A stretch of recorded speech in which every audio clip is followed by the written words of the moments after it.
The office air conditioning hummed, a low, constant sound that seemed to bore directly into Eva Sokolov's brain. Each pulse of the machine was a needle on her skin. The white of the walls, of the carpet, of the lacquered desk was so absolute that her eyes ached, fighting to find a point of rest. Everything in the environment was designed to be impressive and minimalist, but for Eva, it was a sensory assault, an empty space, screaming in silence. Across the desk, James Smith flipped through the pages of his screenplay with a nonchalance that was, in itself, a form of violence. He wasn't reading. He was looking for an excuse to say no. Eva could see the pattern in his movements, in the way his jaw twitched slightly. She knew what was coming. The screenplay was her life, the words arranged with the precision of a clockwork mechanism, each scene a gear turning the next. It was her grandfather's story, a man who expressed love through order and routine, and she had poured every ounce of her own soul into translating that silent language. James finally dropped the screenplay onto the desk. The sound of the paper hitting the lacquered surface was like a shot in the oppressive silence. He sighed, a sound of performative disappointment. "Look, Eva," he began, leaning forward, interlacing his fingers. "The writing is technically impeccable. The structure is solid. The dialogue is precise." He paused, choosing the word like one selects a weapon. "But it lacks heart. It lacks passion. I feel nothing reading this. It's clinical. It's soulless." The word hung in the frigid air. Soulless. The phrase echoed in Eva's mind, canceling out all other sounds. The hum of the air conditioning, the distant Los Angeles traffic, the very beat of her heart. Everything dissolved into an overwhelming white noise. She, who felt everything with an almost unbearable intensity, who lived in a world of crushing textures, sounds, and patterns, was being accused of having no soul. The irony was so cruel, so profound that for a moment she almost laughed. But no sound came out. She just stood there, feeling the world dissolve into a blinding white. Where are you watching this story from now? Wherever you are, take a moment. And if you don't want to miss stories that show how life's greatest turns come from within, subscribe to our channel. Eva's journey is just beginning. The screenplay, titled The Watchmaker's Son, was not just a story for Eva Sokolov. It was an act of translation. Her apartment, a small refuge in a quiet neighborhood, was proof of her need for order in a chaotic world. Books were organized by color and then by the alphabetical order of authors. Her film collection, vast and eclectic, was cataloged by director, release year, and running time. It wasn't an obsession. It was a language. It was how she understood the universe. And the screenplay was the most complex and intimate translation she had ever attempted. It was her grandfather's story. Sergei Barbosa, a man who never said "I love you," but who every morning at precisely 7:15 a.m. left a perfectly warm cup of tea by her bedside. A man who repaired her broken toys with a focused silence that was more comforting than any word of solace. To the outside world, Sergei was a cold, distant man, but Eva read his language. His love was in the precision of his movements, the reliability of his routines, the way he brought order to the chaos of a broken clock. It was a soul that expressed itself through gears and springs, and Eva, his granddaughter, had inherited that same language. Being autistic for Eva meant living life at a higher volume. Lights were brighter, sounds sharper, textures rougher. Other people's emotions were like poorly tuned radio transmissions, full of static and hidden intentions. To survive, she became a meticulous observer, a decoder of patterns. She watched old movies, not for the story, but for the social rhythms. She would pause, rewind, and analyze. The exchange of glances, the tilt of a head, the pause before a response. She mapped human interactions as her grandfather mapped the mechanisms of a Swiss pocket watch. Writing was her laboratory. It was where she could slow down the world, dismantle emotions into their logical components, and reassemble them into a form that made sense. On her pages, the world's confusion became clear. Pain had a cause. Joy had a structure. Love had a pattern. The Watchmaker's Son was the culmination of all of this. It was the story of a boy who learns to understand his father's love not through hugs or praise, but by observing the dedication with which he repaired the town's clocks. Every tick was a heartbeat, every gear a thought. It was her story. It was proof that her way of seeing and feeling the world was valid. And now the most powerful man she had ever known, one of Hollywood's titans, had looked at the map of her soul and declared it a desert. His words, clinical and soulless, were not a critique of her work. They were a diagnosis of her existence. The drive home was a silent blur. She sat beside her agent, Olivia Dubois, who drove with a tense focus, clearly at a loss for what to say.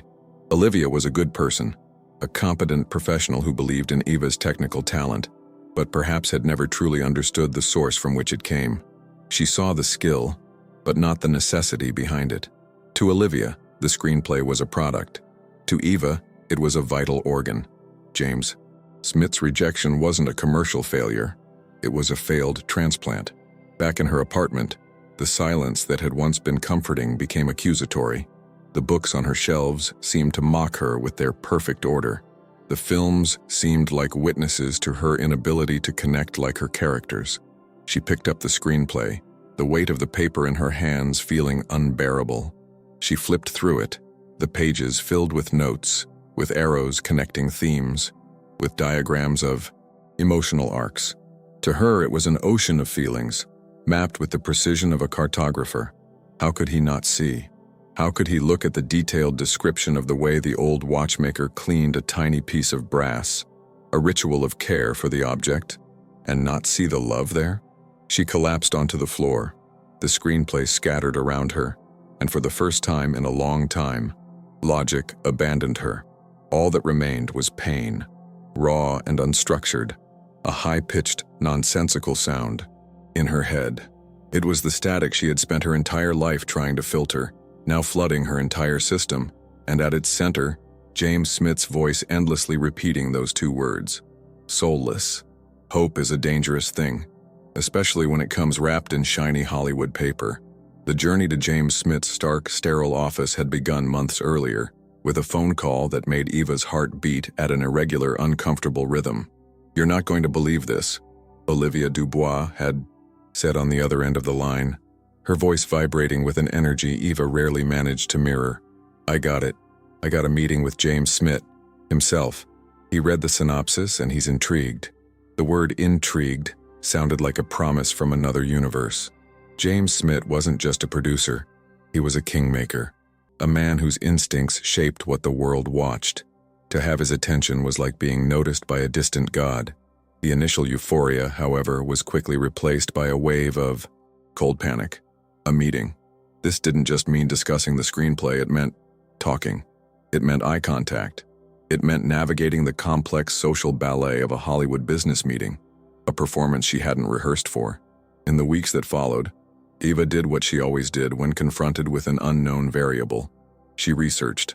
She watched every James Smith interview available online. She studied his body language, the way he smiled with the corners of his mouth before cracking, a joke the way he gestured with his hands to emphasize a point. She took notes. She tried practicing her facial expressions in the mirror, but the face staring back at her looked like a stranger wearing an ill-fitting mask. Olivia, with the best of intentions, offered advice that only amplified Eva's anxiety. "Be passionate, Eva. Show him this story burns inside you. Sell the emotion." But how does one sell an emotion? For Eva, emotions weren't commodities to be displayed. They were internal. Facts, states of being as real and concrete as the desk in front of her. Trying to perform passion felt fundamentally dishonest. It was like trying to describe the color red to someone who only sees in black and white using only black and white words. Still, she tried.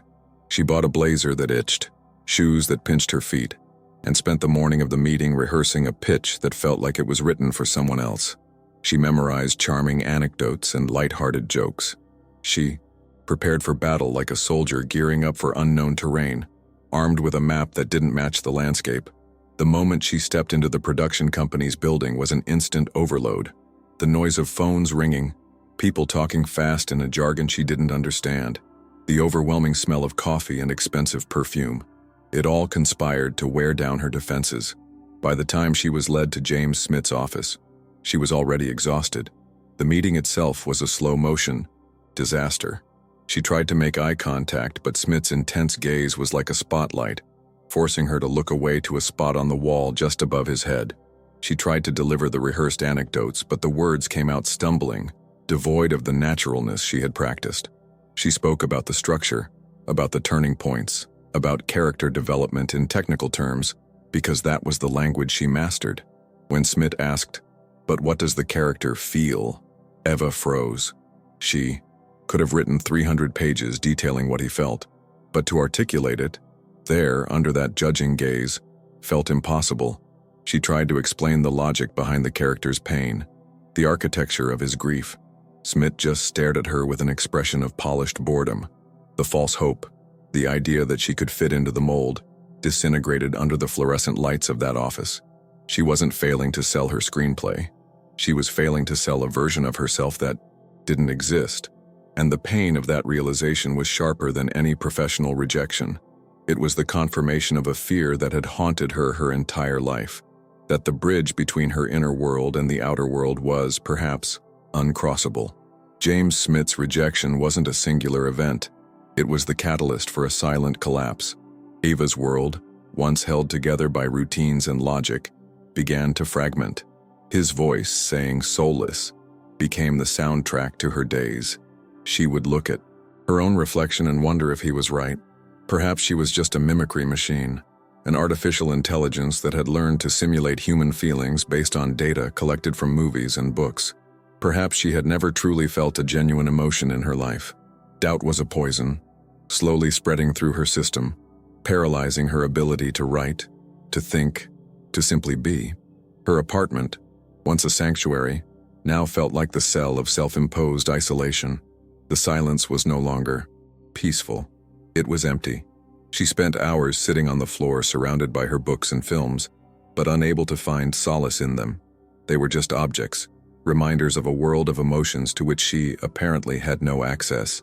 The conflict wasn't just internal. Olivia Dubois, her agent, called with a frequency that bordered on panic. "Ava, you need to get out of this," she'd say, her voice a mixture of genuine concern and professional pragmatism. "Smith is just one man. His opinion isn't the only one that matters." But it was. In that industry it was. Olivia began sending suggestions for new projects. How about a romantic comedy? The market is hot for that. Or maybe an action thriller. Something with broader appeal. Each suggestion felt like a small blow. Olivia wasn't just asking her to write something different. She was asking her to be someone different. Someone more commercial, more accessible. Someone with a soul that could be easily packaged and sold. Ava couldn't blame her. Olivia was doing her job. The real human conflict lay in the fact that there was no clear villain. James Smith wasn't a cartoon monster. He was a successful businessman operating within the rules of a system that rewarded a specific type of communication, an outgoing, performative brand of charisma. He wasn't evil. He was simply blind to anything that didn't fit his narrow, profit-driven worldview. He couldn't read Eva's language, so he assumed there was nothing to read. Artem Singh, her older brother, tried to intervene. He'd show up at her apartment with bags of food, knowing she likely wasn't feeding herself properly. He'd sit on the couch, talking about his work, about sports, about anything that could fill the heavy silence. He was kind and loved her, but his understanding of the situation was limited. "Forget that guy, Eva," he'd say with a frustrating simplicity. "He's a Hollywood jerk. What does he know?" The problem was, he knew everything. He knew how things worked. He was the gatekeeper of the castle, and he had judged her unworthy to enter. To Artem, it was a matter of wounded pride. To Eva, it was an existential crisis. How could she explain to him that the rejection wasn't about the screenplay, but about her very humanity? How could she say that Smith's words confirmed her worst fear, that she was a spectator of life, watching through thick glass, able to describe what she saw with precision, but unable to touch or feel it for real? The conflict wasn't with a producer or with the industry. It was with the very fabric of society, which had defined emotion and soul in a way that excluded her. And in that conflict, she felt utterly alone, disarmed, and without allies. The shift, when it came, wasn't thunder, but a whisper. It didn't arrive in the form of a motivational speech or a sudden epiphany. It arrived on a rainy afternoon, weeks after the disaster, when Eva's apartment seemed to have absorbed the gray melancholy of the sky. She was tidying an old box of her grandfather's belongings, an act of procrastination to avoid facing the blank page on her computer. Inside the box, among faded photographs and old receipts, she found Sergei Barboza's work journal. It wasn't a journal of feelings. The pages were filled with precise, almost architectural handwriting, sketches of gears, calculations of spring tension, notes on the properties of different metals. It was a record of logic and order. Ava leafed through it without much expectation until a small annotation in a margin caught her eye. It was dated 40 years ago. Today, I repaired little Martina Azevedo's toy clock. The mainspring was broken. I replaced it with a piece I fashioned by hand. The smile on her face when I handed it back was a more perfect mechanism than any I have ever built. Ava read the sentence again and again. In those simple, factual words, she saw it all. The love, the dedication, the soul. Her grandfather hadn't needed to write a paragraph about the infectious joy of childhood or the satisfaction of a job well done. He had simply stated a fact. The girl's smile was a perfect mechanism. To him, the greatest expression of beauty and emotion was order and function. It was his language. And it was Eva's language too. In that moment, something shifted within her. James Smith's voice in her head didn't disappear, but it lost its power. He wasn't an authority on souls. He was just a man who didn't know how to read. A spark of defiance, small but intense, ignited within her. She picked up her phone and called Olivia. Her voice was steadier than it had been in months. "Olivia, I want you to send out The Watchmaker's Son again." There was a pause on the other end. "Ava, are you sure? Maybe we should wait a bit, or maybe you could—" "No," Eva interrupted, with a clarity that surprised even herself. "Don't change a word. Send it to a different list. Independent people, directors, not producers. People who like strange stories. People who like details." Olivia hesitated. It was a shot in the dark, a request that went against all industry logic. But there was something in Ava's voice, a new certainty, that made her agree. "All right, Ava, I'll try." She sent the screenplay to a small list of art house filmmakers with no real expectations. It was a gesture of loyalty, nothing more. A week later, Ava's phone rang, an unknown number. She answered cautiously. "I'm looking for Ava Sokolov." A calm, measured voice said, "This is Kenji Aziz." Ava almost dropped the phone. Kenji Aziz was a cult director, known for his visually stunning, emotionally complex films. His work didn't shout, it observed. "I read your screenplay," Kenji continued, "and I have a question. It's on page 87. The father is fixing an old grandfather clock and he adjusts the anchor escapement 3 times before he's satisfied. Why 3? Technically 1 or 2 adjustments would suffice." Eva's heart stopped. No one had ever asked a question like that. No one had ever noticed such a minute detail.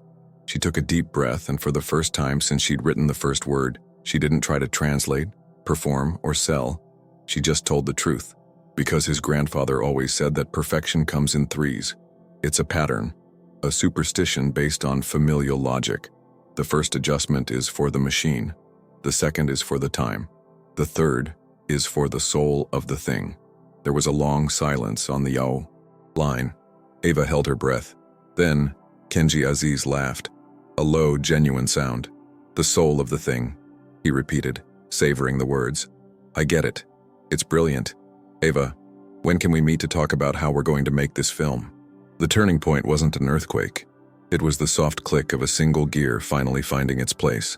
Making a film with Kenji Aziz was like learning to breathe underwater. The process was intense and demanding, but for the first time in Eva's professional life, the environment was adapted to her, not the other way around. Kenji, with his quiet sensibility, seemed to understand her needs without her having to explain them. The first small victory came at the pre-production meeting. Instead of a noisy, chaotic conference room, Kenji took her to a quiet garden on the studio lot. Important decisions were discussed during slow walks, and follow-up communications were always sent via email, clearly and topic organized. He gave her a way to participate in the process that didn't drain her sensory energy. He didn't treat her as fragile. He treated her as a valuable collaborator whose brain simply operated on a different operating system. On the first day of shooting, Eva was nervous. A film set is a sensory assault by definition. Hot lights, cables everywhere, dozens of people shouting orders. But Kenji found her at the entrance and led her to a small tent set up in a corner, away from the main action. Inside, there was a comfortable chair, water, and a monitor showing exactly what the camera was seeing. "This is your office," he said. "If you need quiet, come here. If you see something on the monitor that doesn't feel right, I want you to tell me." The greatest victory, however, came through the lead actor, Gael Thomas Ionescu, a talented and intuitive performer who was struggling to find the core of the main character. He was playing the watchmaker with a melancholic sadness, which was right on the surface, but something was missing underneath. During a break, Kenji brought Gael to Eva's tent. "Gael is having trouble with the workshop scene," Kenji said. "He doesn't understand the character's anger when his son knocks over the toolbox." Gael, looking frustrated, turned to Eva. "Why does he get so angry? It's just a toolbox. It seems like an overreaction." Eva thought for a moment. She didn't talk about anger or sadness. "It's not anger," she said, her voice calm. "It's a system violation. Every tool in that place has a function and a position.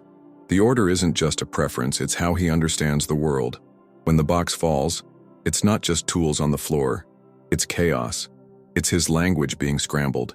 His reaction isn't emotional, it's logical. He's trying to restore order because disorder is physically painful for him." Gael looked at her, and a light of understanding dawned in his eyes. He didn't say anything, just nodded slowly. They shot the scene again. This time, Gael didn't yell. He didn't throw his hands up in frustration.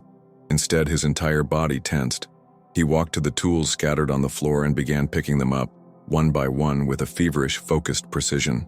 There was an urgency to his movements, a silent ache in his concentration. He wasn't playing anger. He was playing a man whose entire universe had been turned upside down and who was desperately trying to put it back in place. The crew on set fell silent, mesmerized.